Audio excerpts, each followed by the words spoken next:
So seeing as it looks like we will be getting the original version of the Suicide Squad cut, the David Ayer cut of the Suicide Squad movie, I thought I'd do a video explaining what actually is the Suicide Squad movie, because we didn't actually get this movie originally, did we? No. We got whatever they released, exactly the same as the Justice League movie.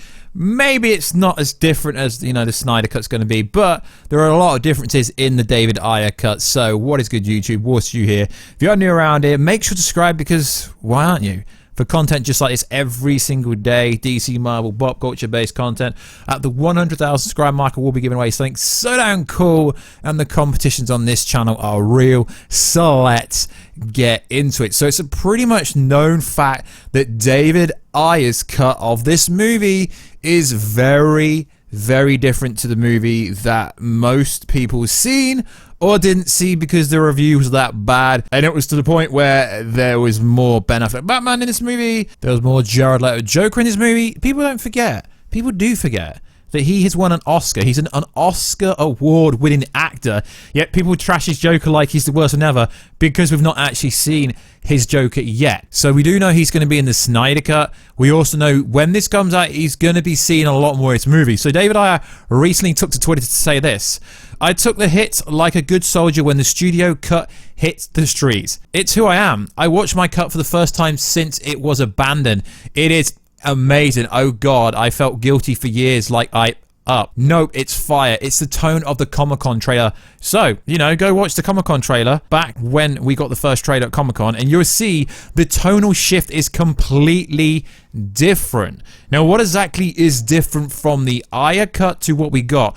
Well, the Suicide Squad movie was supposed to be a prequel and supposed to set up a lot of apocalyptic connections, which basically means dark side connections. And actually, Steppenwolf was supposed to be in this movie. It was supposed to set up the connection with the mother boxes. They were supposed to be parademons, and it would have made much more concurrent sense going forward into the Justice League movie. Having watched this movie, you know, the David Ayer 2016 efforts is remembered as one of the biggest conspiracy cinematic letdowns ever, so to speak, because we didn't get the movie that we were supposed to get. So the Suicide Squad originally had Steppenwolf, who ended up being the Justice League villain, and parademons. The leader of Apocalypse armies and the uncle of Darkseid, Steppenwolf, would eventually appear in the Justice League theatrical cut as the movie's central villain, but prior to the film's release, it seemed the supervillain was set to appear in the Suicide Squad movie, complete with parademon minions. In fact,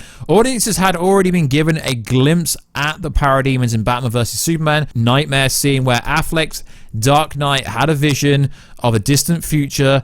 It is what's known as the nightmare sequence. In this vision, Darkseid forces and Apocalypse ruled Earth, providing the first hint that a supervillain would be coming to Earth in various ways. So it's very interesting. To help set up momentum, the battle in Suicide Squad, which directly followed Batman vs Superman, was to include Steppenwolf and his parademon armies as the central villain. The Steppenwolf invasion of Earth was supposed to be the main plot in the Suicide Squad before it was removed from the script entirely, and Entrantis was replaced as the main antagonistic villain. Before the big change, it seemed Ayer was keen to push ahead with the Steppenwolf storyline, even producing some impressive designs of his own for the parademons that got a positive reaction from fans when they were unearthed post Suicide Squad. The concept art released by Ayer himself also shows apocalyptic collections, went even deeper with the artwork shown.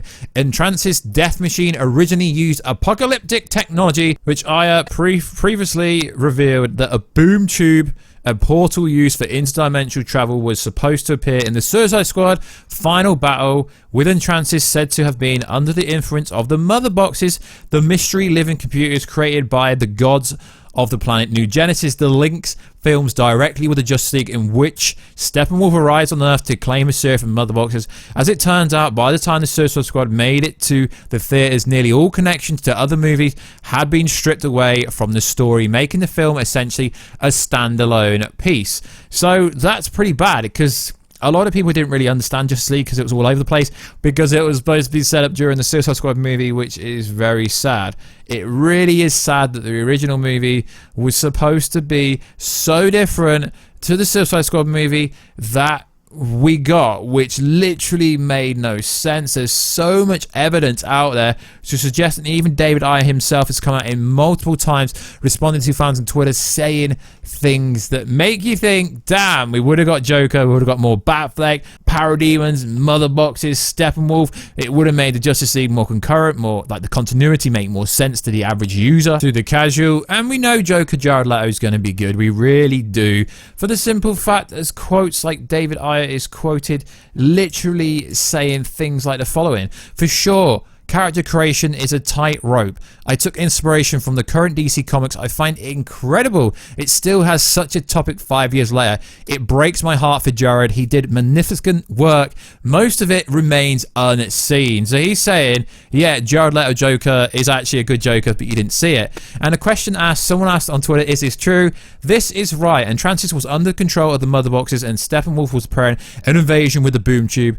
Had to lose that, then the Justice League story arc was evolved. So essentially there's so much more, guys, for us to see, and when they release this movie we will get to see most of this, we believe. So if you do look over David Ayer's Twitter, you'll see there's so much more information. So he was criticized heavily, and then he responded to this saying, thank you for this. The film industry is exactly that, an industry. It keeps growing, keeps moving forward. Yeah, I know James Gunn will make something amazing. My frustration comes from being hammered for something that was not my original vision. So what is he saying here? He was saying the Suicide Squad movie gets destroyed, gets butchered for something that actually isn't even his movie. As I keep saying, guys, there's so much more in the release to David Ayer cut that we are yet to see. Now, he's been teasing stuff for such a long time. There's so many Joker pictures, so many Entrances different pictures, even Batfleck pictures if you actually go out there and look. So much different. Now, there is also a tweet there where someone's saying, from what I heard, after Joker's helicopter crash, he made a deal with Entrances where he'd take Harley and be the king of Gotham, and was present in the third act. Since Suicide Squad was mainly a Harley and Deadshot film, the temptation would have been great. And he says exactly this, it was filmed. So guys, I wish people would stop saying that I'm making up this narrative that the Ayer cut is so different, because it literally is. There's so many paraphrases, there's so many images. I'm going to overlay as many tweets and as many images as I can find. The fact that Steppenwolf is supposed to be in this movie and he never got to shine, although I don't really like Steppenwolf as a character. Guys, there's just so much in this movie that could be in the Ayer cut. We do know there's a studio working on it, and apparently it will be released sometime in 2021, most likely looking towards after the Snyder cut, because it would make no sense. It would make a lot of sense for it to come out before, but it will make no sense in the sense of the general audience, so to speak, because the general audience have to understand everything. But it is a prequel to the Justice League movie, but it's going to come out after. But the original one came out before, but it's not really the original cut until David Ayer tells you, yes, this is the original one. And as we said multiple times throughout this video and in the prelogue, this cut does exist. There's even tweets out there that literally you see David Ayer saying, cut definitely exists. You need to ask AT&T and HBO Max to let it see the sunlight. Now, we know it exists because there's a studio working on the VFX, so we know this concurrently does exist completely. Now, there's so many different things he said, like 2 different characters. Hardy arc was very vastly simplified. It's fun to play, gotcha, but remember, release film was very different to the original assembly. So he keeps saying there's so many subtle differences, yet people keep saying to me, but Warstu, you're actually completely wrong. Yet David Ayer on his verified account was saying loads of stuff. Gerard was pretty mistreated during this. No one has seen his performance. It was ripped out of the movie. You gotta understand, Jared Leto is an Oscar award-winning actor, and he is a very good actor. He's also a musician. He's a very talented person, but he keeps getting butchered for this role. I don't know why, but it's just interesting that no one actually understands what the Ayer cut is, or the Ayer cut as you Americans call it. But it is interesting that there's so many differences, and we've gone over most of the differences in this video without having to like dig through the archive of the vault where all this footage is, because obviously I don't have access to this. But guys, the movie was supposed to be so much different. Parademons, Joker, Batfleck, Mother Boxes, and Transis was supposed to be totally different. Boom Tube, apocalyptic technology to set up Darkseid. So much could have, would have, should have been better, but we know the Suicide Squad Ayer cut is coming. It's just a case of when is it gonna be revealed. And also, this is an interesting tweet, very interesting tweet. Someone asked James Gunn, would you be against the release of David Ayer's cut of the Suicide Squad? Do you think it would undermine your movie? And he responded with, it'd be okay with whatever David Ayer and Warner's wanted to release. With that, no problem. So even James Gunn is supporting it, because directors support directors. So we need to get this movie out. We know it's going to happen, guys. I've pretty much got sources telling me behind the scenes that it is coming. It's just a case of when is it coming. So like always, guys, if I've not explained everything correctly, let me know down below and I'll try and explain it there. Or we could talk about it on Instagram. So at Warstu on Instagram, Twitter, WarstuG. And I catch you in another video, guys. Catch you very soon. Catch you later.